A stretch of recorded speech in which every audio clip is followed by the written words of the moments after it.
In the shadows of Boston's crime-infested neighborhoods, where gunfire echoes louder than justice and loyalty is more feared than law, Barrington McIntosh walked like a ghost with a trigger finger.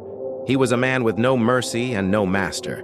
Every scar on his body told a story of survival, vengeance, and a life so deep in the streets that he seemed invincible.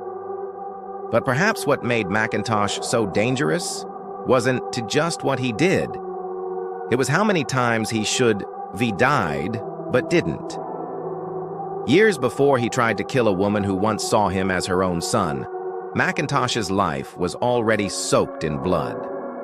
According to investigators, his survival defied logic. One near-fatal shooting left him gutted, literally. He was ambushed, hit multiple times in the stomach. The bullets ripped through him like paper. Doctors rushed to save his life, but the damage was too severe. They were forced to fit him with a colostomy bag. He spent months relearning how to walk, how to eat, how to simply breathe without agony. But when he came back to the streets, he didn't come back with fear. He came back with vengeance. That shooting didn't humble him. It hardened him. It taught him that death would have to fight harder to take him out, and death tried again. In another incident, McIntosh was caught in the crossfire of a brutal shootout. This time, a bullet claimed one of his fingers. Just like that, gone. But again, McIntosh walked away, bloody but breathing. His hands may have been injured, but his grip on his weapon, on his rage, on his code, only grew tighter. The scars piled up, but instead of slowing down, McIntosh seemed to treat every wound as a reason to go even deeper into the darkness. The streets whispered that he had 9 lives, but he acted like he had none left to lose. That's what made the 2005 shooting so vile. On December 16th, Barrington McIntosh knocked on a door on Fotler Road in Mattapan. Behind it was a 45-year-old woman.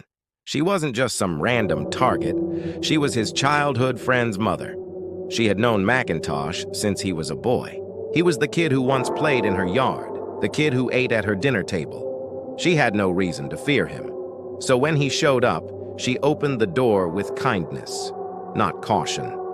They spoke for 5 minutes, calm, familiar, almost warm. But as McIntosh turned to leave, something evil flickered in him. Maybe it had always been there. He paused, smiled, and then spun back around, raised a 9mm and unleashed 4 bullets through the door. One bullet shattered bone as it tore through her chin and lodged deep in her neck. The others missed, but the message was clear. This wasn't just an attempted murder. This was betrayal in its rawest, most gut-wrenching form. Her family never returned to that house again. The home was more than just damaged, it was spiritually destroyed.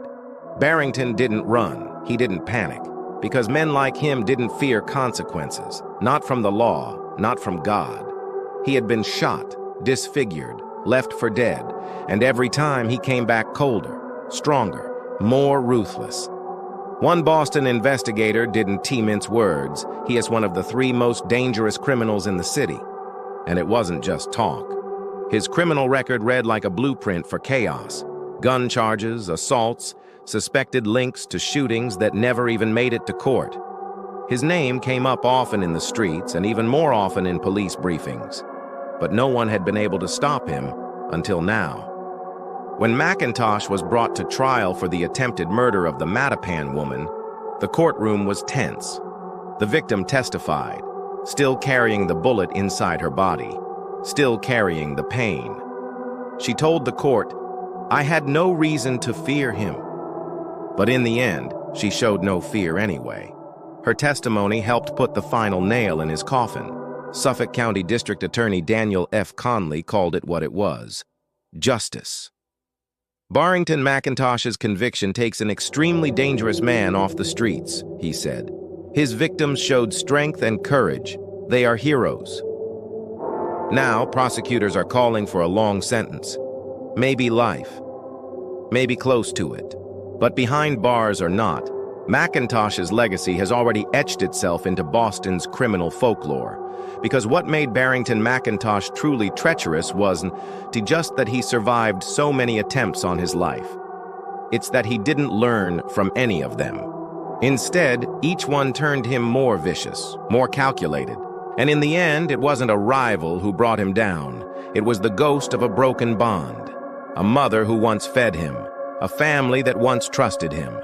In the streets, betrayal is the deepest cut, and Barrington McIntosh pulled the trigger on his own history.